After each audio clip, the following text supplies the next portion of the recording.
Hello বন্ধুরা, wbporashona.com চ্যানেলে সবাইকে স্বাগত। আজ আমরা দশম শ্রেণীর বাংলার অভিষেক কবিতার কিছু অতি সংক্ষিপ্ত গুরুত্বপূর্ণ প্রশ্ন তোমাদের সাথে আলোচনা করব। শুরুতেই জানিয়ে রাখি, wbporashona.com বাংলার প্রথম ডিজিটাল প্রশ্ন উত্তর সহায়িকা। পাঠ্য বিষয়ের বিভিন্ন প্রশ্নের উত্তর আলোচনার বিনামূল্যে পড়তে এখনই ভিজিট করো আমাদের ওয়েবসাইট wbporashona.com-এ।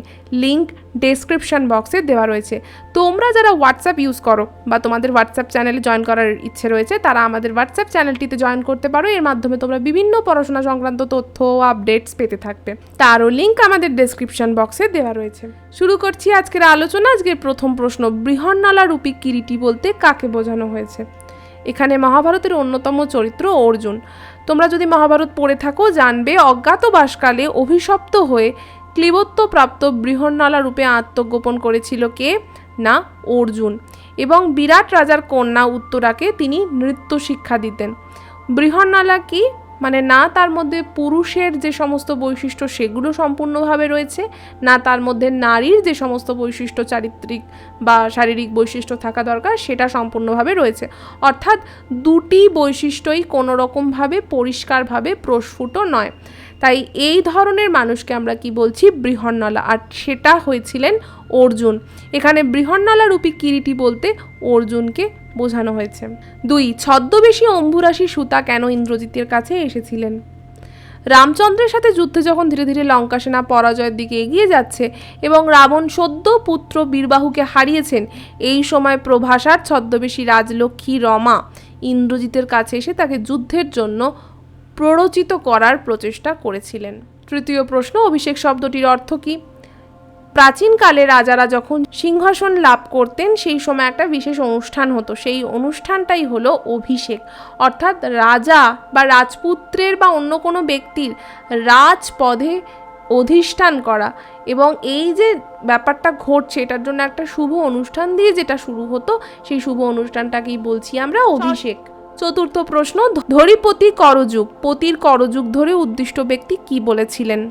উত্তরটা আলোচনা করব। ইন্দ্রজিতের স্ত্রী প্রমীলা দেবী তার পতির হাত ধরে তাকে যুদ্ধক্ষেত্রে না যাবার অনুরোধ করেছিলেন। পঞ্চম প্রশ্ন, সিঞ্জিনী আকর্ষী রোষে, সিঞ্জিনী শব্দের অর্থ কি? উত্তরটা হচ্ছে ধনুকের ছিলা। পরের প্রশ্নগুলো তো আলোচনা করবই, তার আগে একটা বিশেষ বিষয় তোমাদের সাথে শেয়ার করার আছে।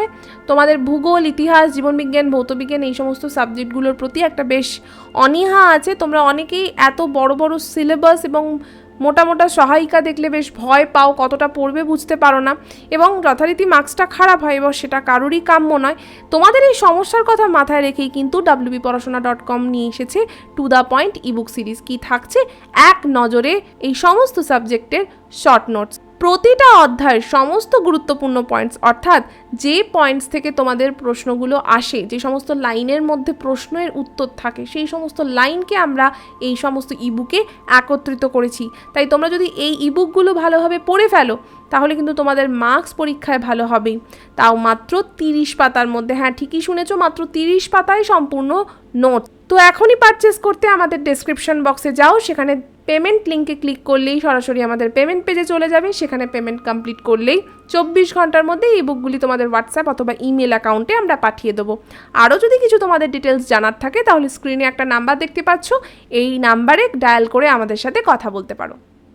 ষষ্ঠ প্রশ্ন, হায় বিধিবাম মম প্রতি, বক্তার এমন মন্তব্যের কারণ কি? উত্তরটা হচ্ছে, এই উক্তির বক্তা লঙ্কারাজ রাবণ।